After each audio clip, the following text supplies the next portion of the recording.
When Dominic was asked where he wanted to travel to in America, he chose the Statue of Liberty because of what it represents to American history. Liberty, or freedom, is something that is important to all Americans. We have fought in several wars to preserve it for all Americans, as well as others across the world. Dominic was also intrigued with the Statue of Liberty because of his birthday. Dominic was born on July 5th, 2011, which is really close to the birthday of our country.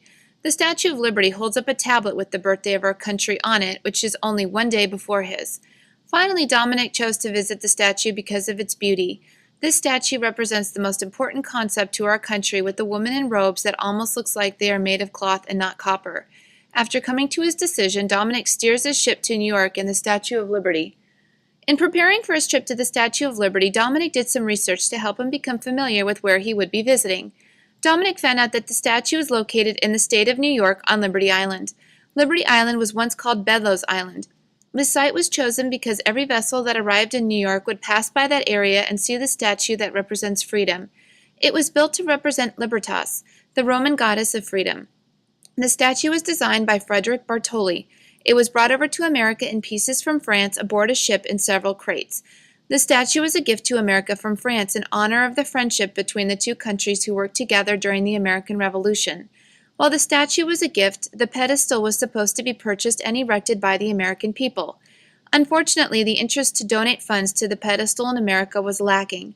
They tried displaying the torch in a city park to get interest, but nothing happened until Joseph Pulitzer published all the names of the people who donated money. The statue was finally able to be dedicated on October 28, 1886. It was celebrated with a big ticker tape parade through the city. When Dominic arrives at the statue, he notices that the statue is comprised of several major parts. The total height of the statue, including the pedestal, is a little over 300 feet tall. In her left hand, the Statue of Liberty holds a tablet with the date of the Declaration of Independence written on it, which is July 4, 1776. In her right hand, which is held high above her head, the statue holds a torch which represents enlightenment. On her head, the statue wears a crown that has 7 rays which represent each of the 7 continents and the 7 seas. At the statue's feet lies a broken chain. This broken chain represents the struggles of those that were oppressed in our country and now enjoy freedom. The famous poem by Emma Lazarus, The New Colossus, is now located in the Statue of Liberty Museum, which is at the base of the statue.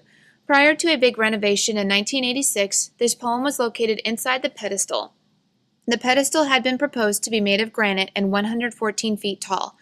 Due to money problems, the actual pedestal was made of poured concrete and is 89 feet tall. As Dominic finds out as he is circling the statue is made of copper plates.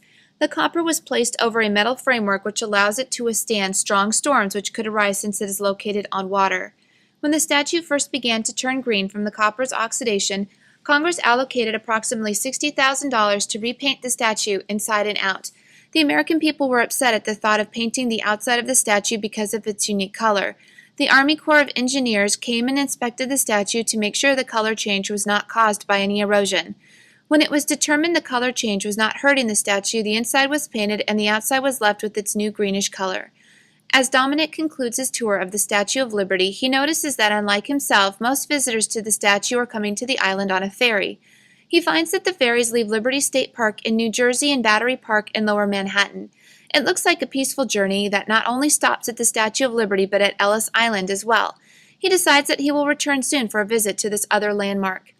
As Dominic returns to Alaska, he thinks about what he enjoyed most about his trip. Dominic decides that he liked the torch the best. The torch stands for enlightenment. It brings hope to our country and represents light in the sometimes dark world. He hopes that when the statue reopens after the renovation, he will be able to climb all the way up to the torch and look at the New York skyline from high above.